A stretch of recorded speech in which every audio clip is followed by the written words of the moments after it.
Bon,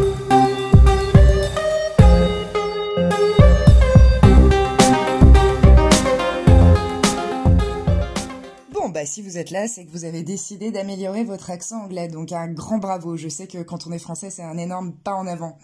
Cette vidéo, pour info, fait partie d'une collection. On examine toutes les voyelles, tous les sons de voyelles de langue anglaise. Donc il y a aussi une vidéo sur les voyelles courtes, et plus tard, j'en produirai une sur les voyelles doubles, ce qu'on appelle les diphtongues. Aujourd'hui, on se concentre sur les voyelles longues. C'est pas forcément les plus difficiles pour vous du tout en termes de prononciation, à l'exception d'une ou deux. Ce qu'il faudra déjà commencer par retenir, c'est que vous avez tendance à les prononcer de façon trop courte. Donc dans un premier temps, vous pouvez même exagérer un tout petit peu la longueur de ces sons avant d'adopter un rythme plus naturel. C'est parti! Petit rappel avant de commencer, quand vous voyez un symbole, comme c'est le cas sous les yeux, entre crochets, c'est pour vous indiquer qu'il ne s'agit en aucun cas des lettres, mais c'est qu'on fait référence à un son. Et en l'occurrence, on fait référence à un son de l'alphabet phonétique. Quand vous allez chercher un mot pour savoir comment il se prononce, vous trouverez toujours sa transcription phonétique. Elle sera composée des sons comme ça, qu'on verra qui sont entre crochets. Et c'est parti pour notre premier son. Celui-là, il est facile et vous le connaissez. C'est le I long. On va le prononcer I. Et comme repère, 3 mots que vous connaissez.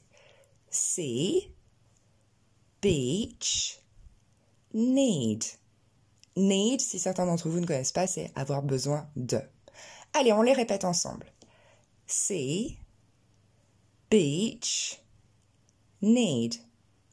Donc, il faut voir la différence entre ce que serait un I court, need, et need. On reprend. Ça n'est pas si, mais see. Ce n'est certainement pas beach, hein, mais beach. Et encore une fois, need. Et c'est parti pour s'entraîner avec le son I. Petite explication de ce que vous avez sous les yeux. En vert, ça correspond au son qu'on vient de voir, ok? Donc vous allez déjà voir qu'en termes d'écriture, ça se décline un petit peu différemment. On peut pas avoir un repère genre EY, c'est I, ou même EA, c'est I. Ça peut changer.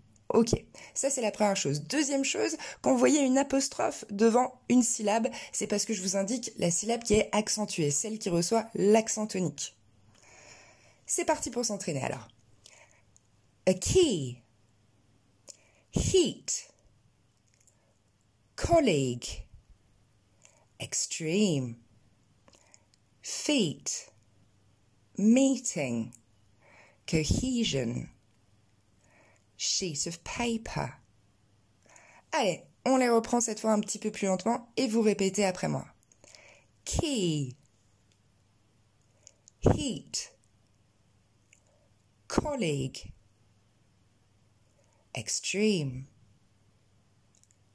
feet, meeting, cohesion, sheet of paper. Deuxième son, le son O. Celui-ci, a priori, vous pose pas trop de problèmes. Vous avez des repères simples que vous connaissez. Par exemple, le OU, this or that, ou encore le for dans sa forme pleine. Allez, vous répétez après moi. O, for. Et je vous ai mis la petite image pour vous montrer qu'il faut bien arrondir les lèvres. Ça va vous aider à mieux prononcer ce son. C'est parti pour s'entraîner avec ce son O.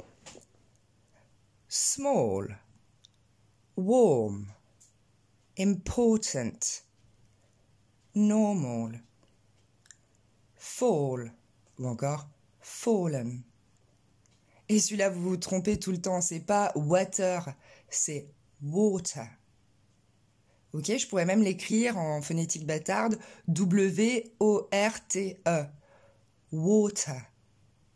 Celui-là aussi, vous vous trompez, vous avez tendance à le prononcer comme un A, also. Alors, le pire, c'est ce qu'on fait de l'allemand, c'est à cause du also allemand. Donc il faut corriger, c'est also. Encore une fois, also. Law. Encore une fois, ça c'est un de vos gros péchés mignons. Vous avez tendance à le prononcer low, qui veut dire bas. Donc il faudra faire bien attention. Si on se trompe de prononciation, ça renvoie complètement à un autre mot. Donc on reprend la loi, le droit se dit law. Si vous avez encore du mal à le prononcer, je vous invite à l'écrire L-O-R en phonétique bâtarde et à vous entraîner avec ça comme visuel. Law. Et on finit par aussi un grand péché mignon français. La guerre, c'est pas war, c'est war. En phonétique bâtarde, on l'écrirait W-O-R. War. Allez, on les refait une fois et vous répétez derrière moi. Small. Warm. Important. Normal. Fall. Fallen. Water. Also. Law. War. Ok, pareil, et on les enchaîne un peu plus vite. Small. Warm. Important. Normal. Fall. Fallen. Water. Also. Law. War. On passe au son A. Il faudra bien ouvrir la bouche pour le réussir, celui-là. Vous avez des repères très simples. Par exemple, l'auxiliaire be, à la troisième personne plurielle, they are. A en entier, c'est exactement le même son. Ou encore far. Ou encore father. Allez, vous reprenez après moi. A. Far. Father. Et on y va pour un peu d'entraînement pour le son A. C'est parti. Car. Farm. Part. Heart. Calm. Que vous avez tendance à cause du français à dire calme. Donc ça sera bien calm. Et enfin, alarming. Allez, on reprend. Car. Farm. Part. Heart. Calm. Alarming.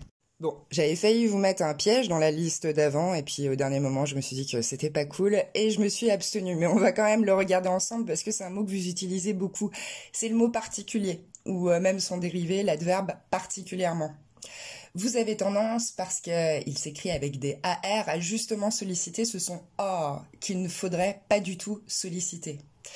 Donc, les Français ont tendance à dire particular, ou pour l'adverbe, particularly. Ce qui est très très très très lourd et il n'y a aucun son qui est à sa place.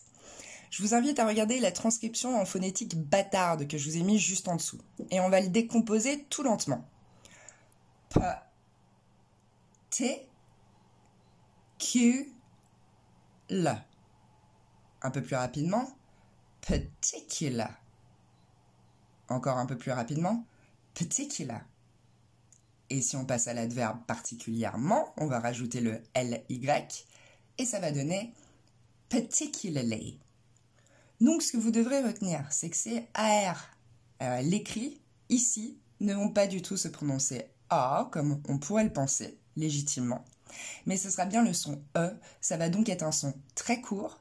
Et pour rappel, on l'a vu dans la vidéo sur les voyelles courtes, le son E en anglais n'est jamais accentué et c'est le premier à être bouffé. Si je vais très vite, vous allez voir, ça commence à être de moins en moins perceptible. Particular, particularly.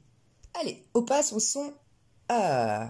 Il n'est pas très compliqué non plus. Comme repère simple, vous avez ha, que je sais que vous savez prononcer, ou encore l'oiseau bird. Allez, on les répète ensemble. Ha. Bird. Allez, c'est parti pour s'entraîner avec le son A. Hormis le premier des mots de la liste, tous les autres, c'est des mots où vous avez tendance à vous tromper. Donc on va les reprendre ensemble. Turn. Journalist. Et surtout pas journaliste ou journaliste en déplaçant l'accent tonique. Mais bien journalist. Encore une fois, parce que celui-là, il pose problème longtemps. Journalist. Journey. word, world, determine. Allez, encore une fois. Turn, journalist,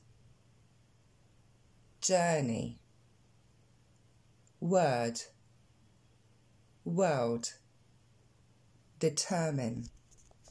Allez, on passe au son E. Celui-là, vous le charcutez. Hein, vous avez tendance à le remplacer par un OU. Donc, comme on a déjà vu dans plusieurs vidéos, ce OU, il faut s'en débarrasser. Il est typique de l'accent français. Donc, je vous ai mis des repères, mais c'est pas des repères parfaits pour vous parce que c'est des repères où vous vous trompez déjà. Donc, on va corriger ça ensemble. On ne dit pas moon, a shoe et I love you. Ok? On va tous les remplacer par ce son E. Allez, vous allez répéter derrière moi juste le son. E. Encore. E. Et c'est parti pour la prononciation des repères. Moon, shoe, you. On répète encore une fois.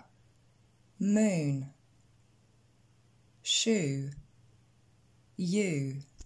C'est parti pour s'entraîner avec le son E.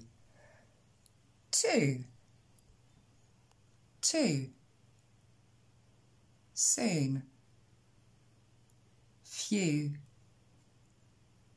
useful, produce, wound. Et c'est parti, une deuxième fois. Two, two, soon, few, useful, produce, wound. Alors, si vous m'avez bien écouté, c'était pas toujours juste le son E, parfois il était précédé du son Y devant, comme si j'avais rajouté un Y, ou comme le pronom you. C'était le cas pour les trois mots qui suivent. Few, j'entends pas feu, mais bien few. Useful, c'est pas useful, mais useful. Ou enfin, to produce. Et voilà, ça y est, vous savez tout sur les voyelles longues et comment les prononcer. Vous avez vos petits mots de repère pour vous aider et vous avez aussi le son phonétique pour pouvoir les repérer dans une transcription phonétique au besoin. Évidemment, je vous invite à vous entraîner et vous réentraîner. Plus tard, je produirai sûrement des vidéos dédiées aux entraînements, donc vous aurez l'occasion de vous entraîner avec de nouveaux mots.